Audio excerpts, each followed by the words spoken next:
എല്ലാവർക്കും ലതാസ് രുചി സെറ്റിലെ മറ്റൊരു എപ്പിസോഡിലേക്ക് സ്വാഗതം. അതുപോലെ തന്നെ എല്ലാവർക്കും വിഷു ആശംസകളും നേരുന്നു.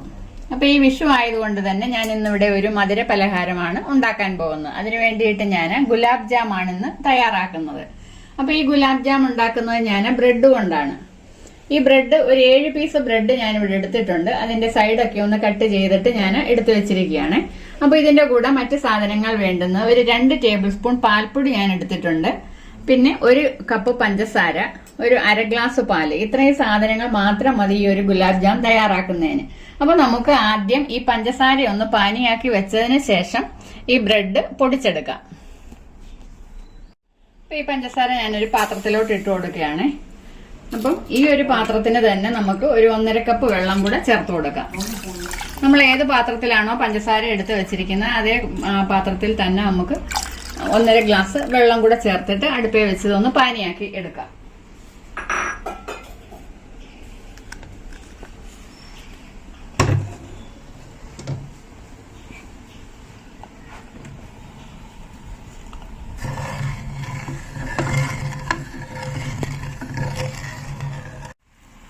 നമ്മുടെ പഞ്ചസാര നല്ലോണം തിളച്ച് വന്നിട്ടുണ്ട്. ഇത് ഒരുപാട് നൂൽപ്പരുവൊന്നും ആകണ്ട, എന്നാലും കുറച്ചുകൂടെ ഒന്ന് കുറുകി വന്നതിന് ശേഷം നമുക്ക് ഇത് ഓഫ് ചെയ്യാം. അപ്പൊ ഞാനിവിടെ എടുത്തു വെച്ചിരിക്കുന്ന ഏലയ്ക്ക അതിന്റെ തോടൊന്ന് പൊട്ടിച്ചതിന് ശേഷം നമുക്ക് ഈ പഞ്ചസാര ലായനിയിലോട്ടൊന്ന് ഇട്ട് കൊടുക്കാം.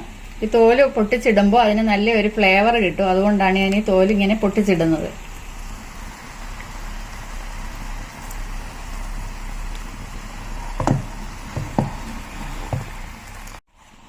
നമ്മുടെ പഞ്ചസാര പാനി ഇവിടെ റെഡി ആയിട്ടുണ്ട്.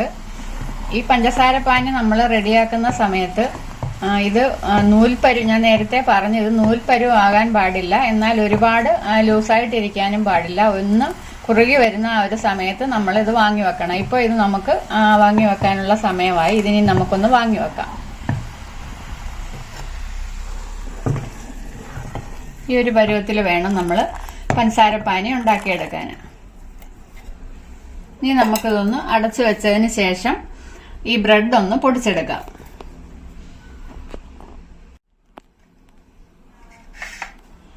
അപ്പൊ ഇനി നമുക്ക് ഈ ബ്രെഡ് ഒന്ന് പൊടിച്ചെടുക്കാം. ഒരു 2 പ്രാവശ്യമായിട്ട് നമുക്ക് മിക്സിയുടെ ജാറിനകത്തിലോട്ട് ഇട്ടിട്ട് ഇതൊന്ന് പൊടിച്ചെടുക്കാം. ഇതേപോലെ ചെറിയ കഷ്ണങ്ങളാക്കിയതിന് ശേഷം മിക്സിയുടെ ജാറിലിടുക.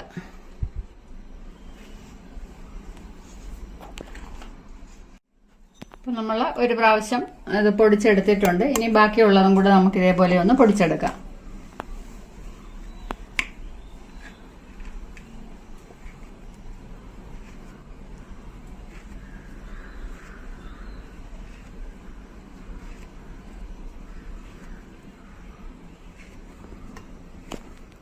നമ്മൾ ബാക്കിയുള്ള ബ്രെഡും പൊടിച്ചെടുത്തിട്ടുണ്ട്.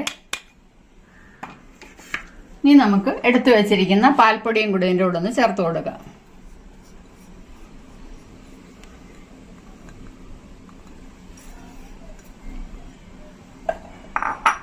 അപ്പൊ ഇത് നന്നായിട്ടൊന്ന് മിക്സ് ചെയ്യുക.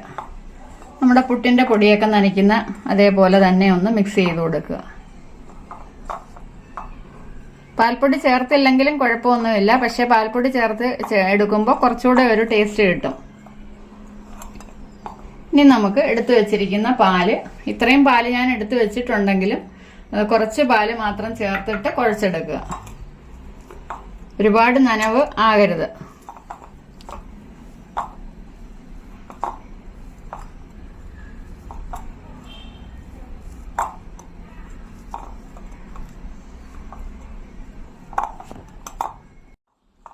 അപ്പം നമ്മുടെ ഈ ഒരു പരുവത്തിൽ വേണം. ഇനി നമുക്കിതൊന്ന് കൈ വെച്ച് നമ്മൾ എടുക്കുമ്പോൾ ഇതേപോലെ ഒന്ന് ഉരുട്ടിയെടുക്കാൻ പറ്റുന്ന ഒരു പരുവത്തിൽ വേണം നമ്മളിത് എടുക്കാൻ. അപ്പോൾ ഇനി നമുക്കിതൊന്ന് കുഴച്ചെടുക്കാം.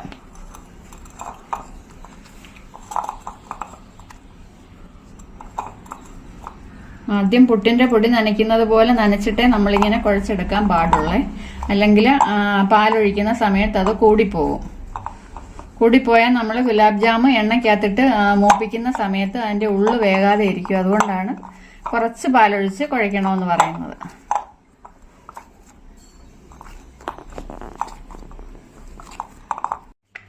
ഇപ്പം ഞാൻ ഈ മാവ് ഇതേപോലെ ഒന്ന് കുഴച്ചെടുത്തിട്ടുണ്ട്. ഇനി ഇത് നമുക്ക് ചെറിയ ഉരുളകളാക്കി എടുക്കണം.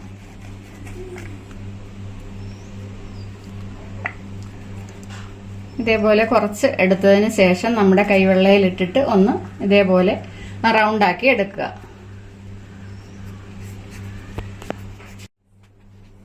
അപ്പോൾ ഇത് ഞാനൊന്ന് റൗണ്ട് ചെയ്ത് എടുത്തിട്ടുണ്ട്. ഇതേപോലെ നമുക്ക് എല്ലാം ഒന്ന് ഷേപ്പ് ചെയ്തെടുക്കാം.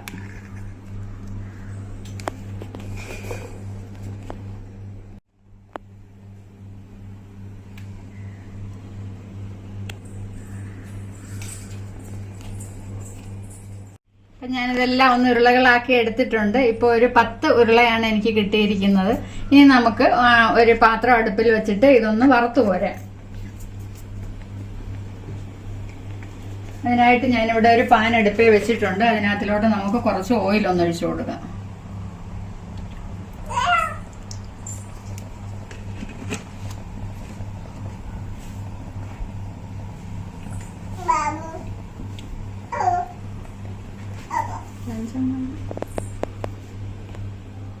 നമ്മുടെ എണ്ണ ഒന്ന് ചൂടായി വന്നിട്ടുണ്ട്. ഇത് നമുക്ക് ഓരോന്ന് ഒന്നിട്ട് കൊടുക്കാം.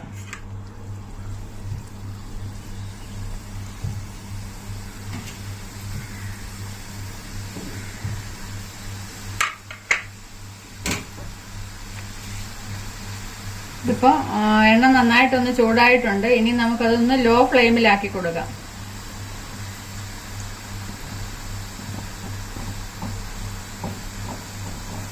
ലോ ഫ്ലെയിമിലാക്കിയിട്ട് മറിച്ചും തിരിച്ചുവിട്ട് ഒന്ന് മൂപ്പിച്ചെടുക്കാം.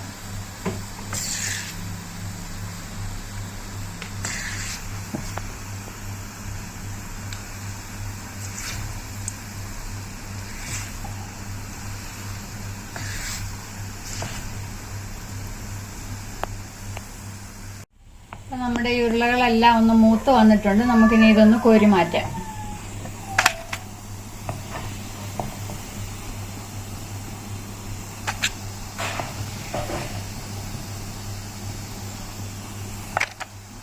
നമുക്ക് അടുത്തതും കൂടെ ഒന്ന് ഇട്ട് കൊടുക്കാം.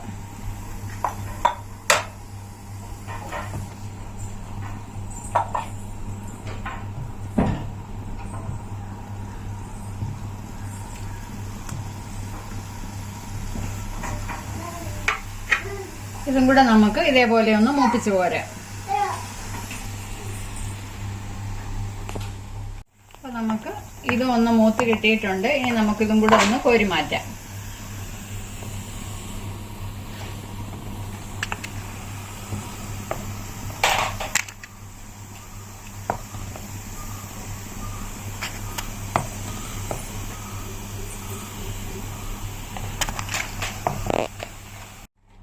അപ്പൊ നമുക്ക് ഈ ഉരുളകളെല്ലാം ഈ പഞ്ചസാര പാനിയിലോട്ടൊന്ന് ഇട്ട് കൊടുക്കാം.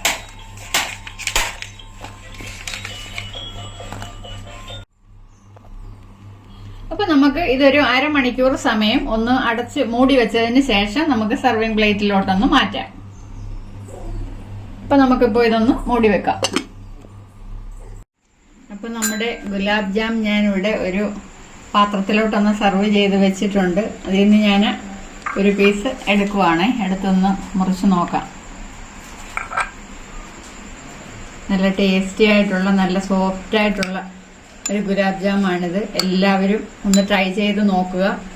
ബ്രെഡ് വെച്ചിട്ട് നല്ല ടേസ്റ്റി ആയിട്ട് നമുക്ക് ചെയ്യാൻ പറ്റും. അപ്പോൾ എല്ലാവർക്കും ഇഷ്ടപ്പെട്ടിട്ടുണ്ടെങ്കിൽ എൻ്റെ ചാനൽ ഒന്ന് സബ്സ്ക്രൈബ് ചെയ്യണം. അതേപോലെ ലൈക്ക് ചെയ്യുക, ഷെയർ ചെയ്യുക, കമൻറ്റ് ചെയ്യുക. ഇനി അടുത്ത ഒരു നല്ല വീഡിയോയുമായി ഞാൻ ഉടൻ തന്നെ വരുന്നതായിരിക്കും. അതുവരേക്കും എല്ലാവർക്കും ബൈ.